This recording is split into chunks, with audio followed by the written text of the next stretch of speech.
حضرت علی رضی اللہ تعالیٰ عنہ سے مروی ہے، یعنی راوی حدیث زہیر کہتے ہیں کہ میرے خیال میں انہوں نے نبی صلی اللہ علیہ وسلم سے بیان کیا، آپ نے فرمایا 40واں حصہ ادا کرو، ہر 40 درہم میں سے 1 درہم، اور جب تک 200 درہم پورے نہ ہو جائیں تم پر کچھ لازم نہیں۔ جب 200 درہم ہو جائیں تو ان میں 5 درہم زکوٰۃ ہے، اور جو اس سے زیادہ ہو وہ اسی حساب سے ہے، یعنی اس کا 40واں حصہ زکوٰۃ دی جائے۔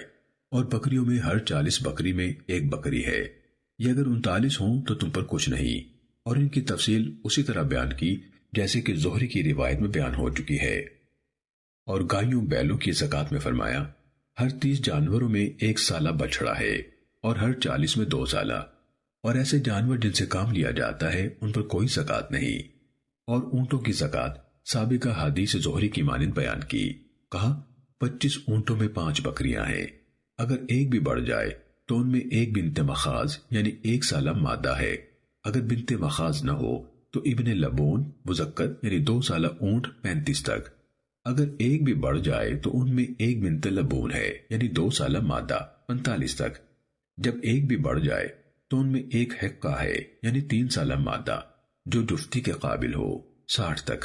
پھر حدیث زہری کی مانند بیان کیا اور کہا اگر ایک بھی بڑھ جائے یعنی 91 ہو جائیں تو ان میں 2 حقے ہیں جو کہ جفتی کے قابل ہوں 120 تک۔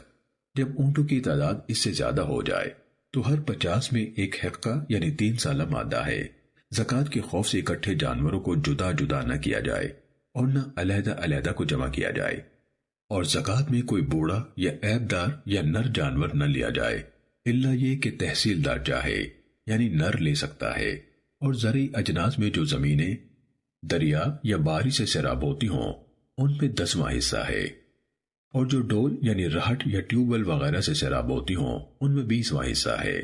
عاصم اور حارث کی روایت میں ہے زکوٰۃ ہر سال ہے۔ زہیر نے کہا میرا خیال ہے کہ انہوں نے کہا ہر سال 1 بار ہے۔ عاصم کی روایت میں ہے اگر اونٹوں میں بنت مخاض یعنی 1 سالہ مادہ یا ابن لبون یعنی 2 سالہ نر نہ ہو تو 10 درہم یا 2 بکریاں دے۔ سنن ابو داود حدیث نمبر 1572۔